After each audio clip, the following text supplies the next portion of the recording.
My girlfriend loves watching spicy dancers, but she's kept it a secret from me for years. Hold me closer, spicy dancer. I, 28 male, and Jen, 26 female, have been dating exclusively for 2 years and living together for 6 months. We live in the college town where we both earned our computer science degrees, but we didn't know each other in college. Jen is the classic cute nerd who loves playing video games and is a huge fan of Doctor Who. Love it. By the way, this comes from TA Nerd Girl Malaru Review on the OK Storytime subreddit. So Jen has a good college friend, Amber, with whom she goes out with maybe once every 4 to 6 weeks. Usually it's something low-key like a movie or dinner and drinks. Many times it's during the week, not the weekend.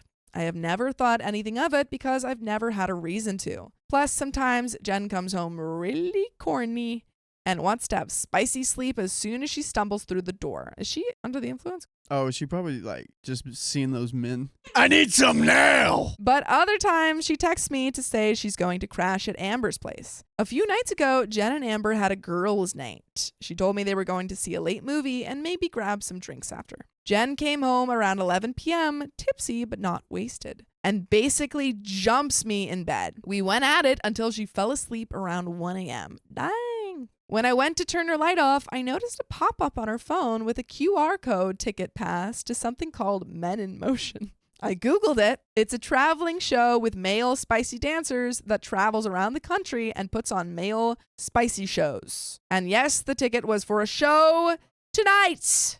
Jen and I don't have an open phone policy, but I know her password and I was more than curious. I checked her app ticket history and it looks like she's gone to a lot of these shows. I also looked at her photos and found a folder with over hundreds of pictures of her with spicy dancers wearing not a lot of clothing. I'm struggling with the idea that Jen enjoys watching hot, spicy men dance and has been hiding it from me. I feel inadequate and uneasy about the situation. Although there's no evidence she cheated, there have been 2 nights she didn't come home that matched the dates of the show. Yeah, I have a good memory. It makes me wonder if something more is going on. I've always trusted Jen and I don't want to accuse her of anything without evidence. However, this whole situation is making me uneasy. How do I bring this up to her without making her feel like I don't trust her? And how do I deal with the nagging feeling that even more may have happened? Would I be the a-hole if I confronted her about this? And there is an update. Update 1. First, thank you all for the comments. It really helped me get my head on straight and realize I've been gaslighting myself. The shock of knowing my nerdy Jen was regularly watching male spicy dancers, along with low-key feelings of inadequacy. I'm okay looking, but I'm not ripped. Blinded me to the fact that the active deception on her part was the bigger issue. Anyhow, here's an update on what's happened. I knew I had to talk to Jen. At home Thursday evening, I told her I saw the ticket on her phone the night of the show and asked her why she lied to me that she was going to the movies. She was initially taken aback and defensive, but eventually apologized for not being upfront. She said that she and Amber just considered it a fun and even silly girls' night activity. Jen admitted she kept it quiet from me because she wasn't sure how I would react and didn't want to make things awkward between us by even asking. It was just something fun and naughty. She admitted that this was not her first time attending a show like this, but she couldn't remember how many times in the past. Jen also said something I never thought of, that she felt safe going to these shows, as it was an all-woman environment, compared to bars and clubs where guys get wasted and hit on women. She reassured me that these shows were just to have fun and not about any dissatisfaction with our relationship. She said at least 3 times that she finds me attractive and was very satisfied with our spicy sleep life. She even said it would help me process things that she and I could go together to a club with female dancers. Neither of us have ever been to a spicy club with female dancers,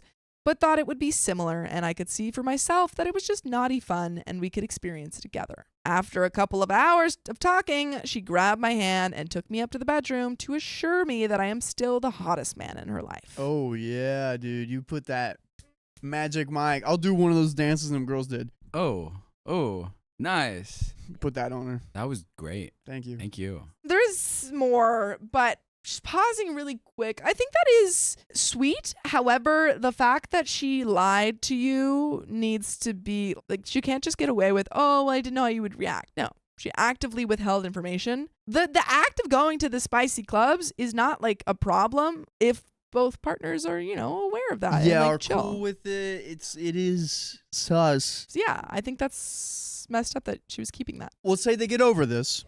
I still think the relationship's good. I think they could get through this for sure, but I think she just needs to be like, I'm so sorry, I shouldn't have kept that a secret. Like actively saying, actively working to get trust back and stuff. I think that they're firsts. That's why she did this. They're each other's firsts. Oh, first. Okay. So she doesn't know, like, I see other men. Yeah. I'm sorry, I don't know how to communicate that. Next day, I was satisfied with her explanation. Jen didn't tell me how many times she had gone to these shows, but I chalked it up to her being embarrassed at me finding out and not wanting to hurt me anymore. I also didn't ask about the pictures. I didn't want her to know that I had looked at her phone and there really wasn't any smoking pew-pew evidence of infidelity. But the next day, something still just felt off. Maybe me just questioning myself and my naivete up until this point. You got to tell her you looked at her phone. You both were keeping secrets. You got to tell her. So I reached out to a mutual friend of ours, Kirsten. Kirsten was a part of Jen and Amber's college friend group, and I knew Kirsten casually from a few classes we had taken together. Kirsten and I were close at all, and I hadn't seen her since graduation, but we reconnected at her wedding a couple years ago. The wedding was just around the time Jen and I became exclusive. Jen and Amber were both bridesmaids. Jen took me as her +1. As far as I knew, Kirsten and Jen didn't have much interaction after the wedding, which I assume was just normal for married people to lose contact with unmarried friends. I messaged Kirsten Saturday. I used the pretense that I was thinking of taking things to the next level with Jen, and that since she was the first person in the friend group that got married and that she knew Jen, that she could give me some advice. What she said next stunned me. She said that she didn't know that Jen and I were a couple, and that she hadn't spoken to Jen since the wedding. She also said we should meet up for coffee so she could fill me in on some things in person, but not to tell Jen we were meeting. Definitely cheating. She has to have cheated. That is so weird. Like, if I had a friend that I consider my best friend, I don't even know that they have a partner, and I'm taking them out to, like, all these things. No, I think what happened is Jen and OP's partner were friends prior to Jen's wedding. And then I think something probably happened at Jen's bachelorette party. And like they, cut off their friendship. And now she's finding like, OMG, OP's dating, his girlfriend. And he probably doesn't know about what happened at the bachelorette party. Something along those lines. Got it. Yeah, Still weird that, I don't know, you have a friend and they have a partner and you don't know about that. Well, I don't think How they're good of friends anymore. are you? They're not good. That's what she said. They said that they're after the wedding, they like stopped being friends. Oh, sorry. I thought this was like the best friend she went out with like 4 to 6 times a week. No. Different friend. Different friend? Yeah. Apologies, Yeah. different friend. We had coffee Sunday. Wow, just effing wow. Here is what she told me. I have written this chronologically so it makes more sense. Time out. Go away. Your guess. He has probably more than just 2 points. Okay. Say another point. My same point. I think she cheated. Okay. Cheated and got with one of the spicy dancers Oh, yeah. afterwards. Yeah. Because they get tacos afterwards. Because I saw one of the dancers afterwards get tacos. So, like, They're people. they're people. 1. According to Kirsten, Jen was a virgin until her 21st birthday. As a joke, Kirsten, Amber, and friends decided to hire a male spicy dancer for Jen's birthday celebration.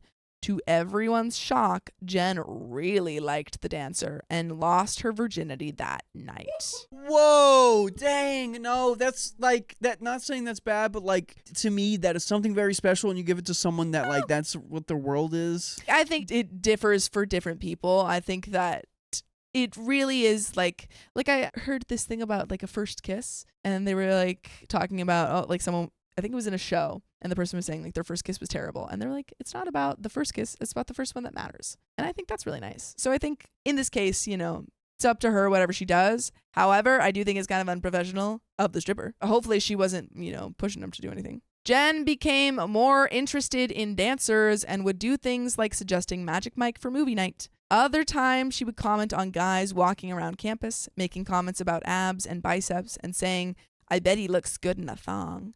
Girl, Jen, calm down. 4, Jen had a serious boyfriend after college and before we met that I didn't know about. According to Kirsten, the relationship ended when the boyfriend discovered Jen in bed with, a spicy dancer. Jen had gone to a male review, hung out after the show. She managed to pick up one of the dancers and took him home. She's got riz with spicy dancers specifically. The boyfriend ended up moving out of town for work, which is why I had never heard of him. The friend group knew about this mess, and Kirsten figured Jen had learned her lesson. 6. At Kirsten's bachelorette party, where Jen and Amber were bridesmaids, Kirsten had explicitly told them no spicy dancers. She's like, do not. We all know Jen. Jen's gonna do something crazy. I don't want to be around that. Let's not. Kirsten was understandably furious with them hijacking her bachelorette and blatantly disrespecting her, and ended the friendship with Jen and Amber, though she kept them in the wedding party because the wedding date was only a week away, and she didn't want word of this to get out and overshadow the wedding. Looking back, I remember the vibe of the wedding felt off, and this was why. I could tell Kirsten was still rightfully very pissed about this whole situation, and said I deserved to know the truth. Over the course of an hour, I went from stunned to furious. I'll spare you the ugly details of Sunday evening, but I broke it off and told Jen she has until the end of the week to move out. She was crying, screaming, begging, but at this point I had enough and told her she could F off and pass away. That's pretty intense. Among her excuses, there was nothing wrong with a woman liking hot men, and that it was all just a fantasy, no different than guys liking corn, except it's not a fantasy if you're actively doing it. That's reality. It got her corny, and I got the benefit of it. I was being insecure, she really loved me, and saw a future together, and this was something she could work through. Oh, she never slept with spicy dancers after Kirsten's bachelorette, and that debacle was early in our relationship and shouldn't count. But who the F knows?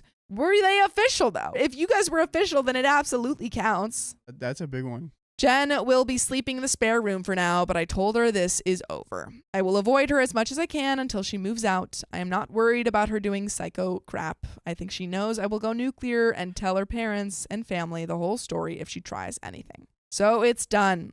Thank you again for everyone who gave me the needed push to man up and confront this. Oh no, there's a second update. This is what happens. She goes to the male dudes and it's like, hey guys, we have to go and convince my husband to get back with me. They all go up and they're like, will you be my boyfriend? And she's like, no. Will you be my boyfriend? No.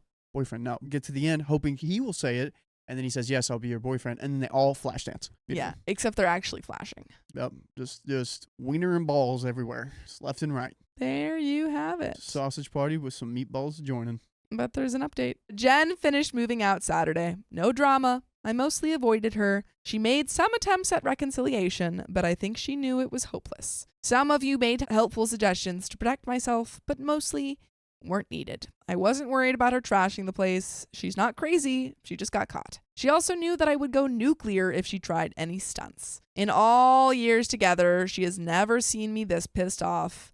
Hell, I had never seen me this pissed off. I also wasn't worried about her trying to spin some story for sympathy. Our respective families live in different states. Our friend circles, what's left of hers, don't overlap. We work for different companies. So there was no one for her to play the sympathy card on. Also, I wasn't worried about baby trapping, as I would never stick my wiener in that again. Also, we are both well-paid IT professionals with plenty of disposable income and no desire to have kids. STD panel is clean. I did speak with Kirsten, former friend of Jen, to let her know what happened. One thing she said made me feel a bit better. She said that during and after college, Jen was actually pretty selective in who she dated and was not into the casual hookup culture, and probably hadn't been with more than 5 guys total before me. Dude, stop talking. Just in the Reddit story 3 sentences ago. Just stop. With the obvious exception, she had a hobby of effing spicy dancers. And yes, I know that sounds effed up writing it, but she probably wasn't running around with loads of random hookups behind my back.